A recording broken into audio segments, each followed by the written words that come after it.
My name is Felicia Doyle, and I'm about to tell you the story of how my husband's death revealed a secret that would tear our family apart and rebuild it stronger than ever before. It's been 3 months since Leonard passed, and I still find myself reaching for him in the morning, expecting to feel his warmth beside me. But instead of his presence, I now hold something else, a cold, brass key that would unlock more than just a door. The funeral had been a blur of black suits and whispered condolences. Leonard Doyle, the business titan who built an empire from nothing, was gone at 66. A heart attack, they said. Too much stress, too many late nights poring over contracts and blueprints. I'd begged him to slow down, to enjoy the fruits of his labor, but Leonard was never one to rest. There's always another mountain to climb, Felicia, he'd say, kissing my forehead before disappearing into his study. Now, sitting in the mahogany paneled conference room of Clark and Associates, I watched as Fiona Clark, our family lawyer, adjusted her glasses and cleared her throat. The will reading. Such a formal affair for such an intimate loss. Julian sat beside me, my 32-year-old son, his jaw set in that stubborn way that reminded me so much of his father. Across the table, Leonard's brothers, Conrad and Ellis, lounged in their chairs like vultures waiting for carrion. Before we begin, Fiona said, her voice cutting through the tension, I must inform you all that Mr. Doyle left very specific instructions regarding the distribution of his estate. Conrad leaned forward, his gray eyes glinting with barely concealed greed. Get on with it then. We've waited long enough. Ellis nodded in agreement, drumming his fingers on the table. These two had always resented Leonard's success, believing they deserved a larger piece of the pie simply by virtue of being family. Leonard had given them positions in the company years ago, but their laziness and schemes had forced him to limit their roles. The bitterness had festered ever since. Fiona began reading the standard provisions, the house to me, various investments divided between Julian and myself, charitable donations to Leonard's favorite causes. But then she paused, pulling out a sealed envelope. There is one additional bequest, she said, sliding the envelope across to me. Mrs. Doyle, your husband left instructions that this was to be given to you privately after the formal reading. My hands trembled as I opened it. Inside was a single-key brass, old-fashioned, with an unusual octagonal head, and a note in Leonard's precise handwriting. Asterisk, my dearest Felicia, by now you know about the underground house. I've kept it from you all these years, not out of distrust, but out of love. It contains truths that could destroy or save our family. I had hoped to show you myself when the time was right, but if you're reading this, that time has passed. The choice is yours. Enter and learn everything, or leave it buried. But know this, our enemies are closer than you think, and Julian will need your strength. All my love, Leonard **P.S. Trust Fiona. Trust Rosa Myers when she contacts you. Trust no one else. What underground house? I whispered, looking up at Fiona. She glanced meaningfully at Conrad and Ellis before responding. Perhaps we should discuss this privately, Mrs. Doyle. Nonsense. Conrad slammed his hand on the table. If there's property we don't know about, we have a right to know. We're family. The will has been read in its entirety as it pertains to you, Fiona said coolly. If Mrs. Doyle wishes to share any personal correspondence from her late husband, that's her prerogative. I slipped the key into my purse, my mind racing. An underground house? In all our 40 years of marriage, Leonard had never mentioned such a thing. We lived on the same sprawling estate for 3 decades, and I thought I knew every inch of it. Julian touched my arm gently. Mom, what is it? I forced a smile. Just some personal matters your father wanted me to handle. Nothing to worry about. But I was worried. Leonard's words echoed in my mind. Our enemies are closer than you think. That night, I couldn't sleep. The key seemed to burn in my bedside drawer, calling to me. Finally, at 3 in the morning, I gave up pretending and got dressed. If Leonard had kept this secret for our entire marriage, it must be important. And his warning about enemies. I glanced at my phone, wondering if I should call Julian, but decided against it. This was something I needed to face alone first. Our estate covered nearly 200 acres of rolling hills and woodland. Leonard had always loved the privacy it afforded us, the sense of being removed from the corporate battlegrounds where he spent his days. But where would someone hide an underground house on such a property? I started with his study, searching through his papers for any clue. Maps, surveys, architectural drawings. Leonard kept everything meticulously organized. It was nearly dawn when I found it, a surveyor's map from 20 years ago, showing a section of our property I'd never paid attention to. It was marked with a small symbol I didn't recognize, near the old groundskeeper's cottage that had been abandoned since before we bought the place. The cottage sat at the edge of our property, surrounded by overgrown hedges and climbing ivy. I'd always assumed it was just another relic, too dilapidated to bother renovating. But as I approached in the pale morning light, I noticed something odd. The path leading to it, while overgrown, showed signs of recent use. Branches had been carefully trimmed back, just enough to allow passage without making it obvious. The cottage itself was a facade. The windows were boarded, the roof partially collapsed, but the door was solid steel, painted to look like weathered wood. And in the center was an octagonal keyhole that matched my key perfectly. My heart pounded as I inserted the key and turned it. There was a soft click, then a hum of machinery. The door swung inward, revealing not the decrepit interior I expected, but a modern hallway lit by LED strips. At the end of the hallway was an elevator.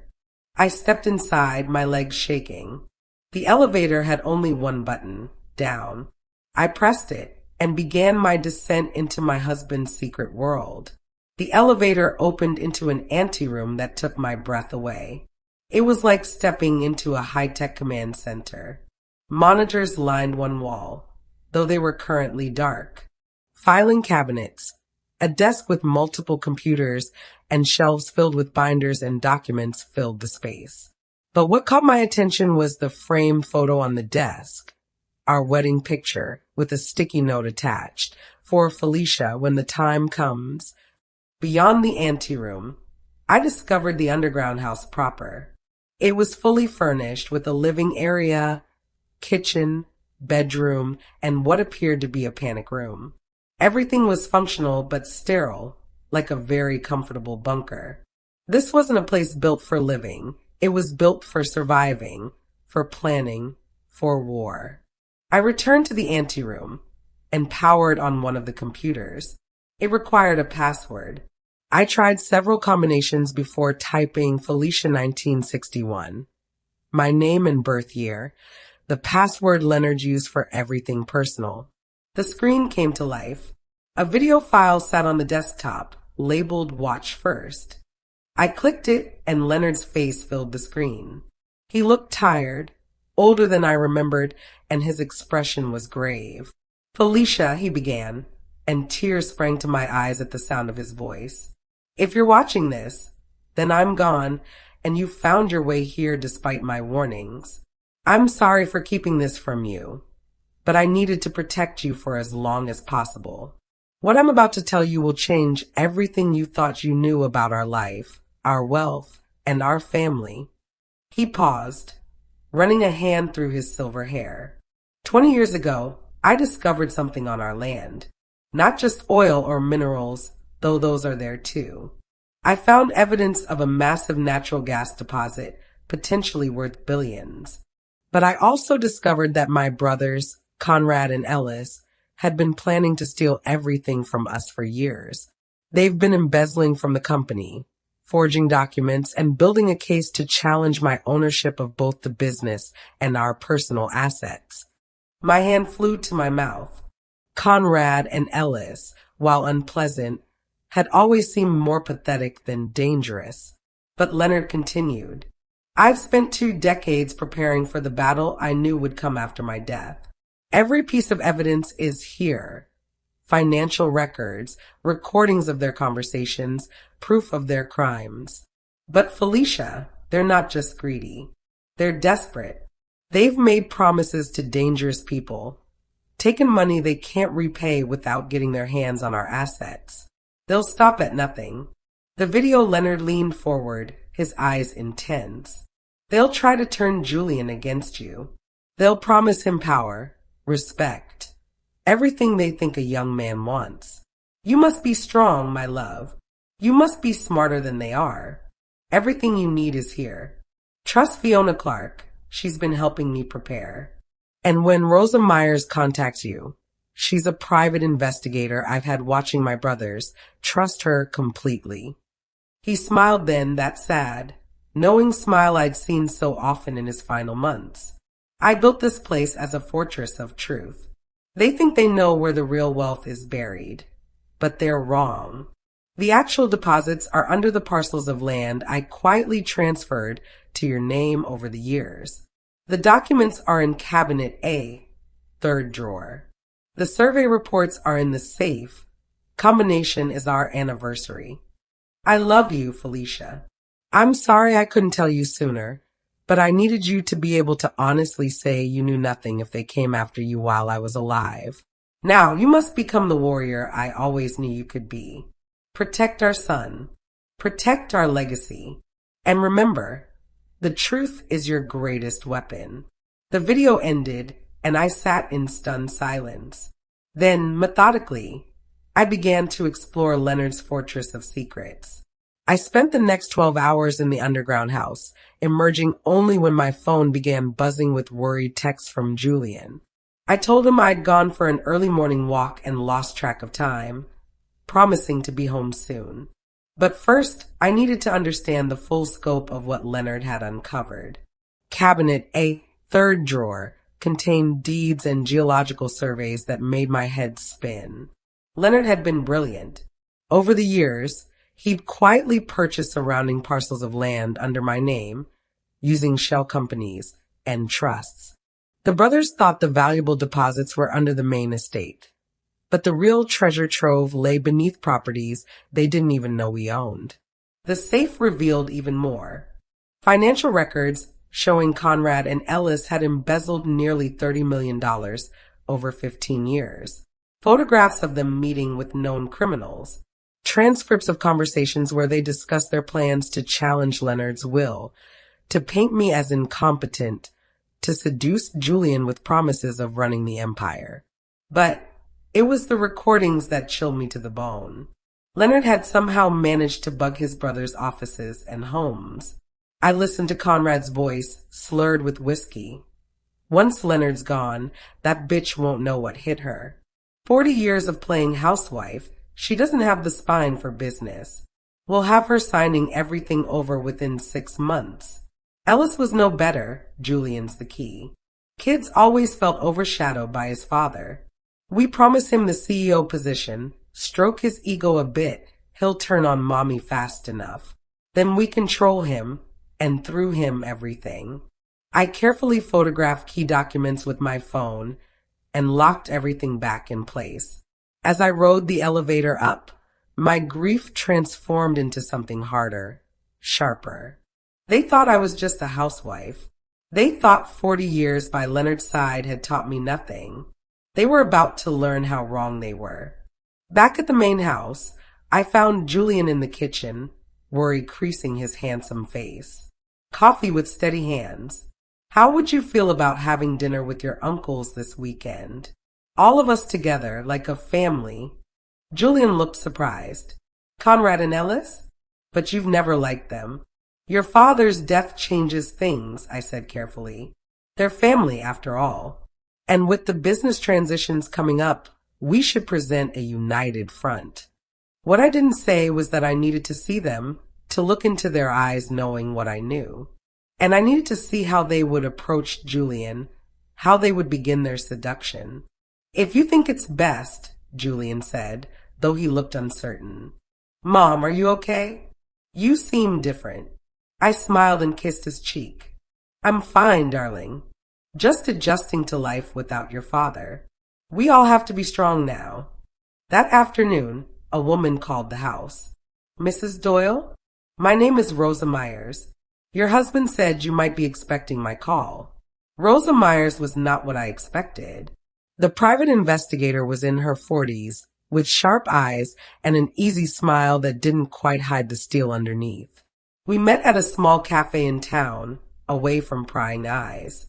I'm sorry for your loss, she began, sliding a thick envelope across the table. Leonard was a good man. He hired me 5 years ago to investigate his brothers. What I found, well, it's all in there.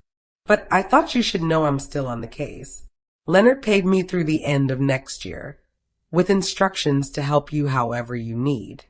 I opened the envelope, scanning the contents. More evidence, more proof of Conrad and Ellis's perfidy, but also something new. Connections to a criminal organization that specialized in corporate theft and hostile takeovers. They're in deep, Rosa said quietly. They owe the Kozlov family nearly $50 million. Promised they'd have access to Doyle Industries' assets within a year of Leonard's death. If they don't deliver, they're dead men, I finished. Which makes them desperate. And desperate men do stupid things. Rosa leaned forward. Leonard was worried they might try something drastic. That's why he built the underground house, why he prepared so thoroughly. He knew this was coming. Did you know about the heart attack? I asked, voicing the fear that had haunted me since finding the underground house. Did they? I've been investigating that, Rosa said gently. So far, no evidence of foul play. But Leonard knew his time was limited. The stress, his family history, he'd been seeing a cardiologist secretly for 2 years. He didn't want to worry you. Fresh tears stung my eyes. Even dying, Leonard had been protecting me. But now it was my turn to protect what he'd built. Saturday arrived too quickly. I'd spent the week studying Leonard's files, learning the intricate web of companies and holdings that comprised our empire. Fiona had been invaluable, walking me through legal strategies and helping me understand the vulnerabilities Conrad and Ellis would try to exploit. I dressed carefully for dinner, elegant but understated, the grieving widow who couldn't possibly be a threat. Julian looked handsome in his dark suit, though I could see the tension in his shoulders. He'd always been sensitive to family undercurrents, and the atmosphere was already charged before his uncles even arrived. Conrad and Ellis swept in like they owned the place, all false sympathy and practiced charm. Conrad kissed my cheek, his cologne overwhelming. Felicia, darling, you look tired. This must all be so overwhelming for you. We're here to help, Ellis added, his smile not reaching his eyes. Family supports family, after all. We sat down to dinner, Leonard's favorite, roast beef with all the trimmings. I'd insisted on cooking myself, needing the familiar ritual to calm my nerves. As we ate, the brothers launched their campaign. Julian, Conrad began, cutting his meat with precise movements. Have you given thought to your future with the company? You're old enough now to take a real leadership role. Julian glanced at me before answering.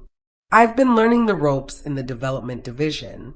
Dad wanted me to understand the business from the ground up. Admirable, Ellis said, but perhaps too slow. The business world moves fast. You need to establish yourself as a force to be reckoned with, not just Leonard's son. I am established, Julian said, a hint of defensiveness creeping into his voice. Conrad laughed. In development? Please, you should be in the C-suite, making real decisions. Your father, God rest his soul, was perhaps too cautious with your advancement. He didn't want to appear nepotistic, but in doing so he held you back. I watched my son's face carefully. The seeds of doubt were being planted, just as Leonard had predicted. Leonard knew what he was doing, I said mildly. Julian's education in the business has been thorough. Of course, dear, Conrad said, his tone patronizing. But perhaps it's time for those of us with more experience to guide the ship.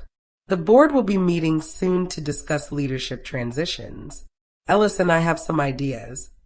I'm sure you do, I murmured, taking a sip of wine. The conversation continued, the brothers alternating between flattery, directed at Julian, and subtle digs at my competence. They painted a picture of a company that needed strong male leadership, of opportunities that Julian was missing, of a mother too grief-stricken to make sound decisions. You know, Ellis said, leaning back in his chair, there are also some property matters we should discuss. Leonard acquired quite a portfolio over the years. It might be wise to consolidate, perhaps liquidate some of the less profitable holdings. My hand tightened on my fork. They were fishing, trying to discover what I knew about the hidden parcels. I haven't had time to review all of our holdings yet, I said truthfully. Fiona is helping me understand the full scope of our assets. Conrad and Ellis exchanged a quick glance. Fiona is competent enough, Conrad said, but perhaps you need advisors with a more aggressive approach. We'd be happy to recommend some people.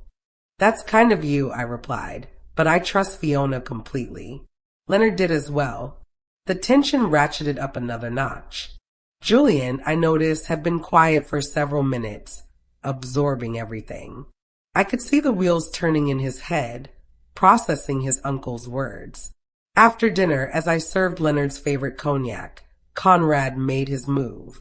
Julian, why don't you join Ellis and me for lunch Monday? Just the men, to discuss your future properly. Your mother has enough on her plate without worrying about business matters. Julian looked at me uncertain. That sounds lovely, I said, surprising them all. Julian should hear all perspectives as he charts his path forward. Conrad's smile was triumphant. He thought I was weak, yielding. He had no idea I was giving him rope to hang himself with.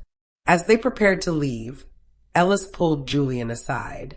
I pretended to be clearing dishes, but stayed within earshot. Your father was a great man, Ellis said quietly, but he was also controlling. He never gave you the chance to truly shine. We could change that. The company needs fresh blood, new ideas. Think about it. After they left, Julian and I stood in the foyer in silence. Finally, he spoke. They're not wrong about some things. Dad did keep me in the lower ranks longer than necessary. Your father had his reasons, I said carefully. Did he? Julian's voice held a bitterness I'd rarely heard. Or did he just not trust me? Even now, after he's gone, there are apparently secrets. What was in that envelope, Mom? What aren't you telling me? I wanted to tell him everything, to show him the underground house and Leonard's evidence. But something held me back. Julian needed to choose his path without coercion, to prove his loyalty not because of what he knew, but because of who he was. Your father left me some personal messages, I said. When the time is right, I'll share everything with you. But Julian, be careful with your uncles. They may not have your best interests at heart. He laughed, but it was harsh. And you do. You're treating me like a child, just like Dad did. He stormed upstairs, leaving me alone with my doubts. Was I handling this correctly? Leonard had warned they would try to turn Julian against me, but experiencing it was more painful than I'd imagined. My phone buzzed. A text from Rosa. They met with the Kozlovs yesterday. Whatever they're planning, it's accelerating. Watch your back. Monday came with a sense of foreboding. Julian left for his lunch with his uncles wearing his best suit and an expression of determination that worried me. I spent the morning in Leonard's study, now my war room, reviewing corporate bylaws and succession plans with Fiona. They'll need a board majority to push any significant changes, Fiona explained, her fingers flying over her laptop keyboard. Leonard was careful about board composition. You and Julian together control 42%. The brothers have 15% combined. The rest is distributed among independent directors and institutional investors. So they need to flip at least 3 board members, I mused, or convince Julian to side with them. Fiona's expression was grave. With his shares and theirs, they'd have enough to cause serious problems. I thought of my son, so eager to prove himself, so hungry for the validation his father had carefully rationed. Leonard had his reasons. He'd seen how power corrupted his brothers, how privilege without struggle created weakness. But Julian couldn't see that wisdom now, only the withholding. That afternoon, I returned to the underground house. I needed to find something, anything, that would help me navigate the treacherous waters ahead. In a filing cabinet I hadn't explored before, I found a folder labeled Julian for Felicia. Inside were letters, dozens of them, all addressed to our son but never sent. I sat on the sterile couch and read them, tears streaming down my face. My dear Julian, one began, Asterisk today, you asked why I won't promote you to vice president. You're ready, more than ready, but your uncles are watching, waiting for any sign of favoritism they can use against us. Every day I want to tell you how proud I am, how I see myself in your dedication and your mother in your compassion. But I must be harder on you than any other employee, must make you earn every achievement twice over, so that when you finally stand at the helm, no one can question your right to be there. Asterisk letter after letter revealed the depth of Leonard's love and the pain his necessary distance caused him. He documented Julian's every success, every moment of pride, every fear that his son would grow to hate him for his seeming coldness. The final letter was dated just a week before his death. Asterisk Julian, if you're reading this, then your mother has decided you're ready for the truth. Know that every harsh word, every delayed promotion, every moment you felt overlooked was calculated to make you stronger. Your uncles are vultures who mistake kindness for weakness. They will try to use your ambition against you, to make you betray everything we've built. But I believe in you, son. I believe you'll see through their lies and stand with your mother when the storm comes. She'll need you and you'll need her. Together, you're unstoppable. Apart, Conrad and Ellis will destroy everything. All my love and faith. Dad asterisk, I carefully returned the letters to their folder. Not yet. Julian needed to walk closer to the edge before he'd be ready to hear his father's words. That evening, Julian returned from his lunch ebullient and slightly drunk. Mom, he called out, finding me in the living room. You won't believe the opportunities we discussed. Uncle Conrad thinks I should be executive vice president of operations. Can you imagine? And Ellis has connections with international investors who could triple our market cap. That sounds impressive, I said neutrally. What would they want in return? Julian's enthusiasm dimmed slightly. Well, they'd need some support on the board, naturally. And they mentioned something about restructuring some of our land holdings. But Mom, they talk to me like an equal, like someone whose opinion matters. Your opinion has always mattered, sweetheart. Has it? He slumped into a chair, the alcohol making him more honest than usual. Dad never made me feel that way. It was always learn more, work harder, prove yourself. When was I going to be good enough? Your father is gone, Julian interrupted. And maybe it's time to try a different approach. Conrad and Ellis have experience, connections. Maybe they're right that the company needs new leadership. I studied my son, seeing Leonard's features twisted by doubt and ambition. And what about me? Do I factor into this new leadership structure? Julian couldn't meet my eyes. They said you'd be taken care of. Comfortable. You wouldn't have to worry about business matters. I see. I kept my voice level despite the pain lancing through me. And you think that's what I want? To be sidelined, made comfortable? I don't know what you want. Julian exploded. You've been acting strange since Dad died, keeping secrets, having mysterious meetings. Maybe Conrad and Ellis are right. Maybe you're not equipped to handle the pressure. The words hung between us like a blade. I stood slowly, dignity wrapped around me like armor.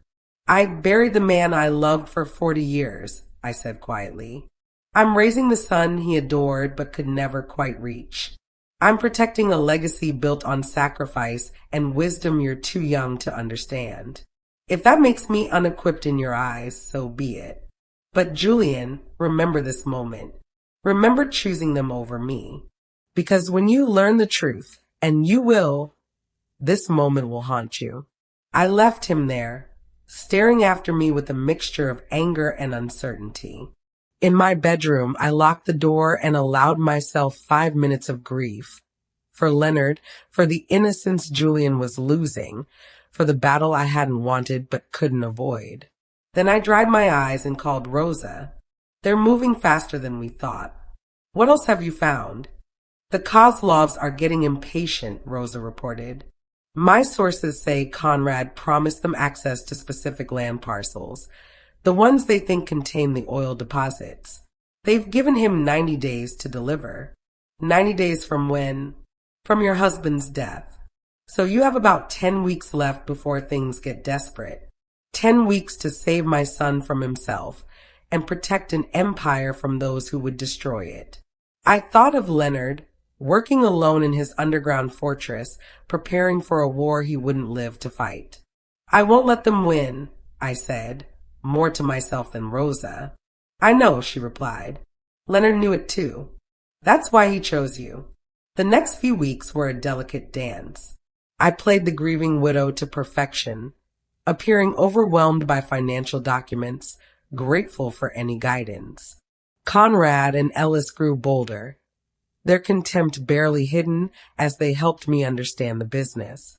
Meanwhile, Julian grew more distant, more enthralled by his uncle's promises. He'd started spending evenings at their offices, returning home late with grand plans and thinly veiled criticisms of how Leonard had run things. Did you know Dad turned down a merger opportunity that would have doubled our value, he said one night, not bothering to greet me before launching into his latest discovery. Conrad showed me the proposals. We could have been international by now. I continued preparing dinner, keeping my voice mild. Your father had his reasons. Not all growth is good growth. That's exactly the kind of thinking that held us back, Julian snapped.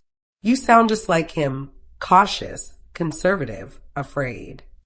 I sound like someone who built a company from nothing and kept it thriving for 30 years, I replied, finally letting some steel into my voice. Julian faltered, perhaps remembering that I hadn't always been just a housewife. In the early days, I'd worked beside Leonard, helping him secure his first contracts, charming investors, managing the books when we couldn't afford an accountant. That was a long time ago, he said, but with less certainty. Yes, I agreed. Long enough to learn that the flashiest deal isn't always the best one. Long enough to recognize when someone's selling smoke and mirrors. You don't know Conrad and Ellis like I do, Julian protested. No, I said quietly. I know them better. But he stormed out before I could say more, and I was left wondering how much longer I could wait before showing him the truth. The answer came sooner than expected. 3 days later, Fiona called with urgency in her voice. Felicia, we have a problem. Conrad and Ellis have called an emergency board meeting for next week. They're proposing a major restructuring that would effectively sideline you and install them as co-CEOs. Can they do that? Not without Julian's support.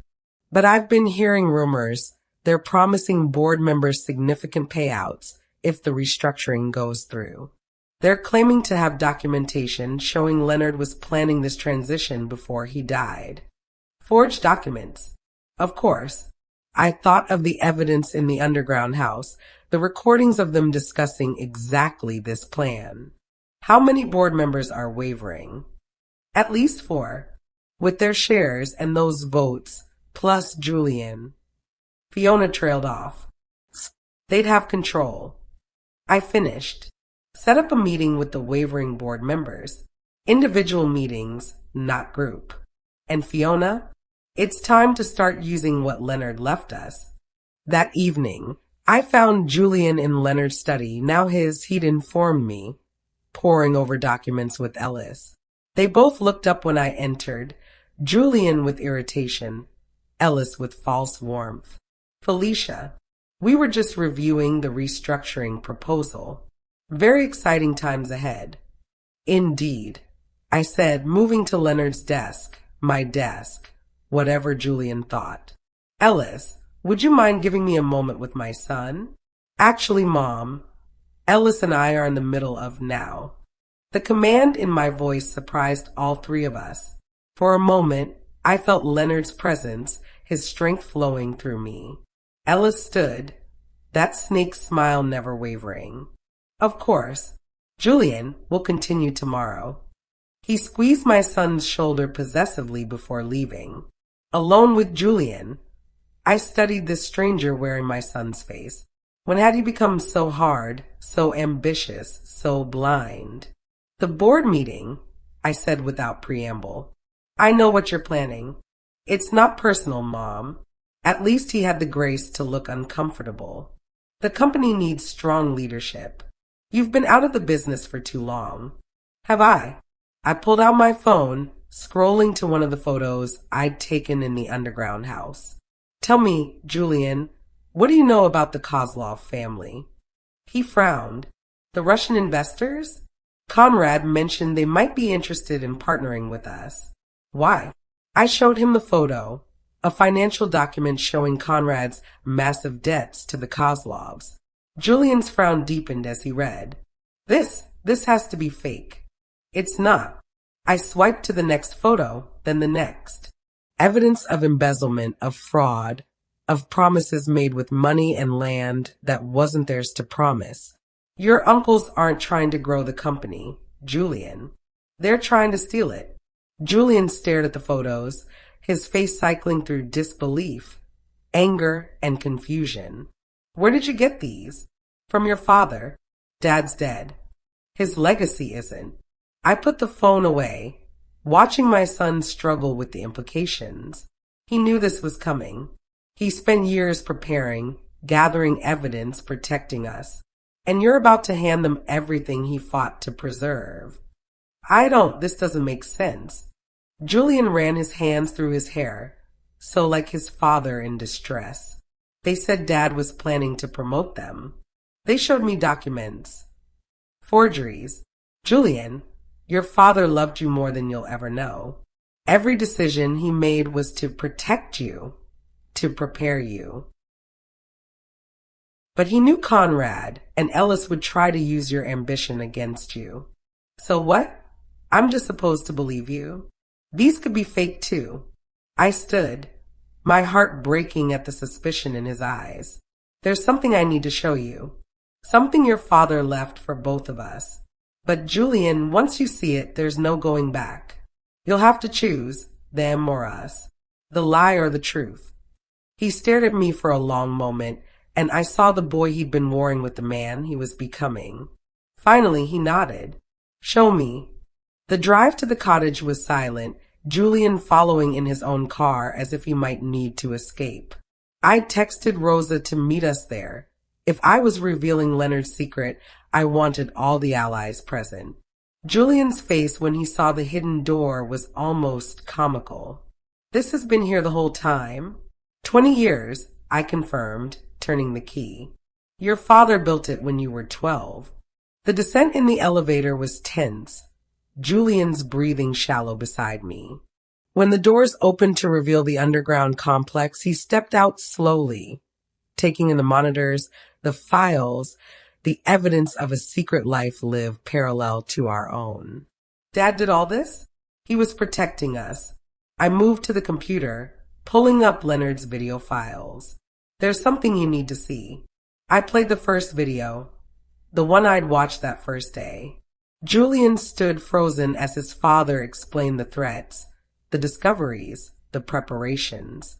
When Leonard spoke about Conrad and Ellis's plans to turn Julian against me, my son's face crumbled.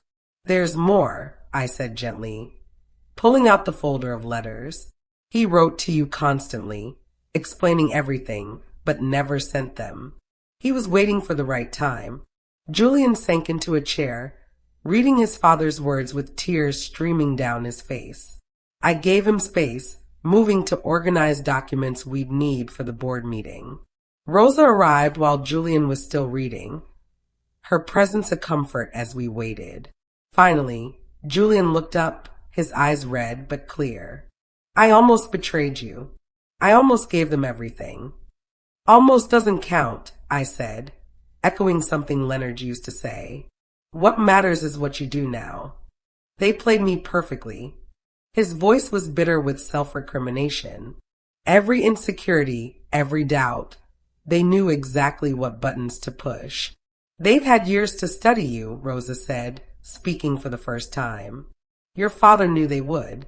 That's why he prepared so thoroughly. Julian stood, pacing the small space like a caged animal. The board meeting is in 4 days. They think they have my vote locked up. What do we do? I smiled, feeling Leonard's strategic mind working through me. We give them exactly what they expect, right until the moment we don't. Rosa, do you have the recordings of their recent meetings? She nodded, pulling out a tablet. Everything from the last 6 months, including some very interesting conversations about what they plan to do once they have control. Play the one from last Tuesday, I instructed. Conrad's voice filled the room, casual and contemptuous. Once we have the company, the first thing we do is liquidate the widow's assets. Put her in some nice retirement community where she can't cause trouble. As for Julian, keep him around for a year or 2 for appearances, then push him out. Kid's useful now, but he's got too much of Leonard in him to trust long term. Julian's face darkened with each word. When Ellis's voice joined in, laughing about how easy it had been to manipulate Leonard's brat, my son's hands clenched into fists. I'm going to destroy them, he said quietly. No, I corrected. We're going to destroy them. But we have to be smart about it. They can't know you've switched sides until it's too late. We spent the next 3 hours strategizing, reviewing evidence, and preparing for the battle ahead. Julian was brilliant when focused, his mind sharp like his father's, seeing angles and possibilities I'd missed. The boy who'd left the house that morning uncertain and defensive was gone, replaced by a man ready to fight for his legacy. There's something else, I said as we prepared to leave. The real reason your father was so careful about the land holdings. I showed them the geological surveys, the maps marking the true locations of the natural gas deposits. Julian whistled low. They're looking in completely the wrong places. Your father made sure of it. The lands they're trying to steal are valuable, but not for the reasons they think. The real treasure is under parcels in my name, in trust for you, that they don't even know exist. Billions, Rosa confirmed. Properly developed, we're talking about generational wealth. The Kozlovs would kill for access to these reserves, which is why I said we need to end this before they realize their mistake. As we rode the elevator back up, Julian took my hand. Mom, I'm sorry. For everything I said, everything I thought. You're not just some housewife who doesn't understand business. I'm your father's wife, I said simply. And that meant being his partner in everything. Even the things he couldn't tell me directly. Now I'm your mother, and that means protecting what he built for you. We'll protect it together, Julian promised. Back at the main house, we maintained the charade. Julian returned to his uncle's the next day, playing the ambitious nephew perfectly. He reported back each evening, sharing their strategies, their promises to board members, their growing confidence. They're planning to announce the restructuring as a done deal, he told me 2 nights before the meeting. They've even drafted press releases. Conrad's already measuring the CEO office. Let them measure, I said. Pride goeth before a fall. The night before the board meeting, I couldn't sleep. I walked through our home, touching objects Leonard had loved, drawing strength from memories. In his study, I found a note he'd left in a book I'd been reading before he died. Asterisk, my warrior queen. When the battle comes, remember, they expect weakness, so show them strength. They expect emotion, so give them cold logic. They expect you to protect yourself, so protect Julian instead. I love you beyond words, beyond death. Win this for us. I pressed the note to my heart, feeling him with me. Tomorrow would determine everything. The boardroom at Doyle Industries had never felt more like a battlefield. I arrived early, dressed in Leonard's favorite suit of mine, black with subtle pinstripes, the one he said made me look like I could conquer the world. Fiona was already there, arranging documents with military precision. The wavering board members? I asked. I met with each one, showed them select evidence of the embezzlement. They're concerned, but Conrad's been promising significant payouts. We'll see if greed outweighs caution. Board members began filtering in. Margaret Chun, who'd been with us for 15 years, squeezed my shoulder supportively. Thomas Garrett avoided my eyes. Clearly Conrad had gotten to him. One by one, they took their seats, the tension building like a storm. Conrad and Ellis arrived together, emanating confidence. Conrad kissed my cheek with false sympathy. Felicia, darling, I hope this isn't too stressful for you. Perhaps after today, you can finally rest. I've been resting for 40 years, according to you, I replied smoothly. Perhaps it's time I woke up. A flicker of uncertainty crossed his face before the smugness returned. They took their seats as Julian arrived, and my heart clenched at the performance he gave. Nodding to his uncles, barely acknowledging me, every inch the ambitious young executive they'd cultivated. Ladies and gentlemen, Conrad began once everyone was seated, thank you for attending this emergency session. As you know, Leonard's passing has left a significant leadership vacuum. Ellis and I have prepared a proposal that we believe will ensure Doyle Industries' continued success. He launched into a presentation that was admittedly impressive. Growth projections, international partnerships, modernization initiatives, all smoke and mirrors built on a foundation of lies, but compelling to those who didn't know better. Furthermore, Ellis added, we have documentation showing that Leonard was planning this transition before his untimely death. He knew the company needed fresh leadership, and he trusted us to provide it. They produced papers, the forgeries I'd expected. Several board members leaned forward, interested. Under our proposal, Conrad continued, Ellis and I would serve as co-COS, with Julian taking the role of executive vice president. Mrs. Doyle would, of course, retain an honorary position and a generous settlement that ensures her comfort. How generous of you, I murmured. Margaret Chin spoke up. And what about Mrs. Doyle's controlling interest? She and Julian together own 42% of the company. Conrad smiled. Julian has already agreed to vote with us on this matter. As for Mrs. Doyle's shares, well, we're prepared to make a very attractive offer. I see. I stood slowly, feeling every eye in the room on me. So this is how you honor my husband's memory? With forged documents and hostile takeovers. Felicia, Conrad's voice held a warning. You're emotional. Perhaps you should. I should what? Sit down? Be quiet? Play the grieving widow while you steal what Leonard built. I moved to the presentation screen. Fiona, if you would. Fiona connected her laptop, and suddenly the screen filled with evidence. Financial records, photographs, and then the crown jewel.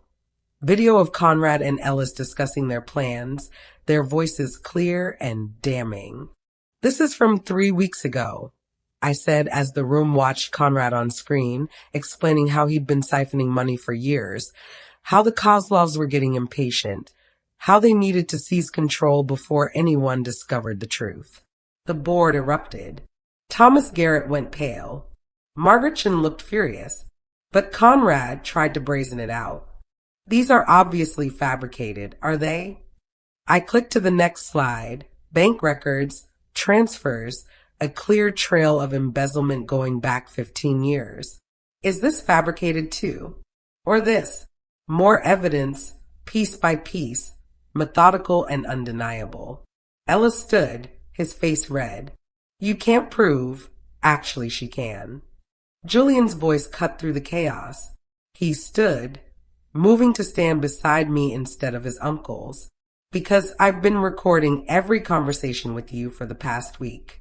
Every promise, every lie, every admission of guilt. The betrayal on Conrad's face was almost pitiable. You little bastard. We offered you everything. You offered me the chance to betray my parents' legacy, Julian replied.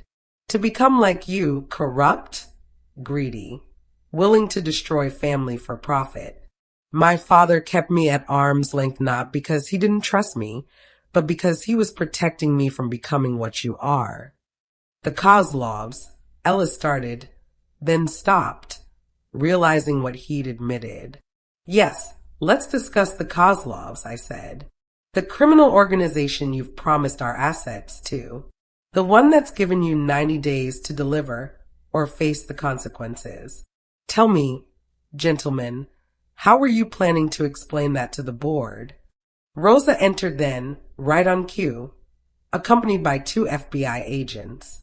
Conrad Doyle, Ellis Doyle, you're under arrest for embezzlement, fraud, and conspiracy to commit corporate theft. The room exploded into chaos. Conrad lunged at me, screaming about how I destroyed everything, but Julian stepped between us, protecting me as his father would have. The agents restrained both brothers, leading them out as they shouted threats and profanities. When quiet returned, I addressed the stunned board. Ladies and gentlemen, Doyle Industries has weathered a storm. My husband saw this coming and prepared accordingly. Going forward, I'll be taking an active role as chairwoman, with Julian as president of operations.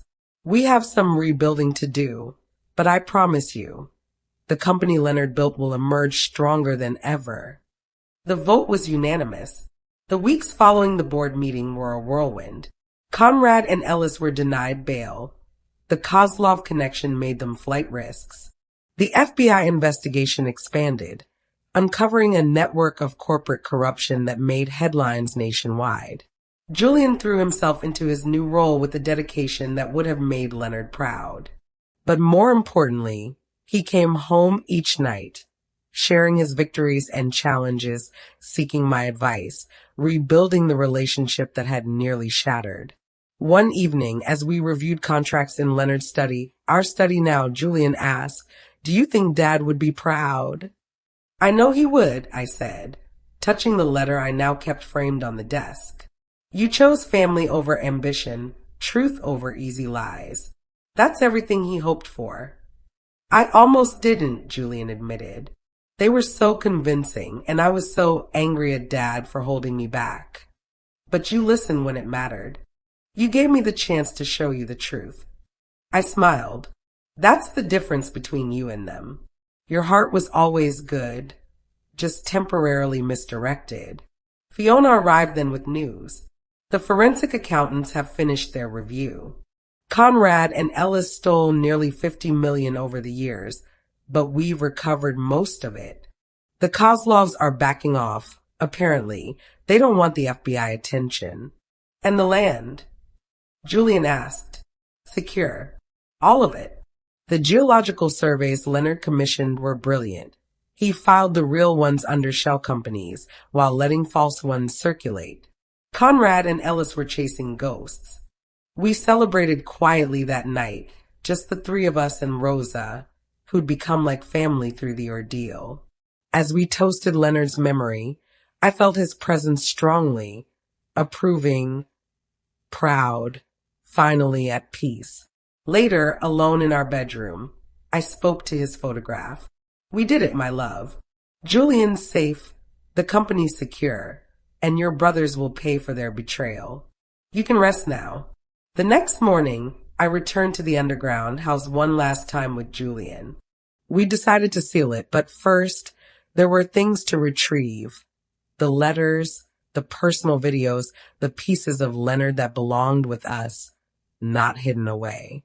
We should destroy this place, Julian said, looking around the sterile rooms. It's too sad, thinking of Dad down here alone, planning for a war he wouldn't see. He wasn't alone, I corrected. He had us with him always. Every decision he made here was out of love. I touched the desk where he'd worked. But you're right. This served its purpose. Time to let it go.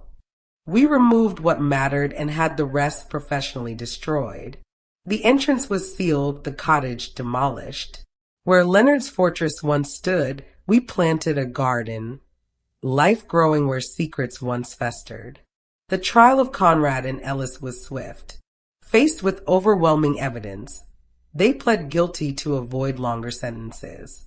20 years each, with no possibility of early release.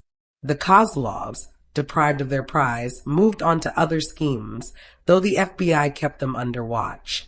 At the sentencing, Conrad stared at me with undimmed hatred. You destroyed us. No, I replied calmly. You destroyed yourselves. Leonard just made sure you couldn't destroy us too. 1 year later, Doyle Industries had not just survived, but thrived. The natural gas deposits, properly developed through ethical partnerships, had indeed proved to be worth billions. But more than wealth, we'd built something lasting. A company run with integrity, a family united by truth rather than divided by secrets. Julian had grown into his role magnificently, combining his father's strategic mind with the warmth and openness Leonard had never quite managed. He'd learned the hard lesson that power without wisdom was destruction waiting to happen. Mom, he said one evening as we walked through the memorial garden we'd planted where the underground house once stood, I've been thinking about Dad's letters, about why he saved them instead of sending them. What do you think? I think he knew I'd need to fail first, to almost lose everything before I could appreciate what I had. Julian smiled sadly. If he'd just told me everything from the start, would I have believed him? Or would I have resented him for not trusting me to handle it? Your father was many things, but above all, he was a student of human nature, I said. He knew you had to choose your own path, even if that path led through darkness first. The underground house was his way of ensuring we'd survive that darkness. Yes, he couldn't prevent the storm, but he could give us shelter from it.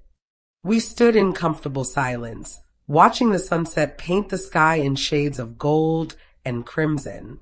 The garden was thriving, full of life and color where once there had been only secrets and steel. I'm getting married, Julian said suddenly. I turned, surprised and delighted. Sarah. I'd met the young woman several times, smart, kind, with a spine of steel beneath her gentle manner. I asked her last night. She said yes. He grinned, looking boyish despite his executive suits and newfound gravitas. I want to do it right, Mom. No secrets, no hidden rooms. Just truth. Your father would be so proud, I said, hugging him tightly. So very proud. The wedding, 6 months later, was held in the garden. As I watched Julian exchange vows with Sarah, I thought of Leonard and our own wedding 40 years ago. He'd promised to love, honor, and protect me, and he'd kept that promise even beyond death. Fiona, now a close friend, as well as our lawyer, stood beside me. He did it, you know. Leonard, he saved you all. We saved each other, I corrected. That's what family does. The reception was joyful, filled with laughter and hope. The shadow of Conrad and Ellis had finally lifted, their poison extracted from our lives. The company employees who attended spoke of the positive changes, the renewed sense of purpose and integrity. As the evening wound down, Julian and Sarah approached me. We have something for you, Sarah said, handing me an envelope. Inside was a deed. They bought the land adjacent to our estate, planning to build their own home there. We want to be close, Julian explained. Families should stick together. But with better communication than underground houses and secret keys, Sarah added with a smile. I laughed, truly laughed, for the first time in so long. Deal. Later, as the last guest departed, I walked alone to Leonard's grave. The headstone was simple as he would have wanted, but the words said everything. Beloved husband, father, protector. His truth lives on. We made it, my love, I whispered, placing fresh flowers by the stone. Julian's strong, the company's secure, and your brothers can't hurt anyone anymore. The underground house is gone, but what you built there, the love, the protection, the unshakable foundation of truth, that remains. A warm breeze stirred the flowers, and for a moment I could swear I felt his hand in mine, his voice on the wind. I knew you would, my warrior queen. I always knew. Thank you for watching to the end. If you enjoyed this story, please do well to subscribe.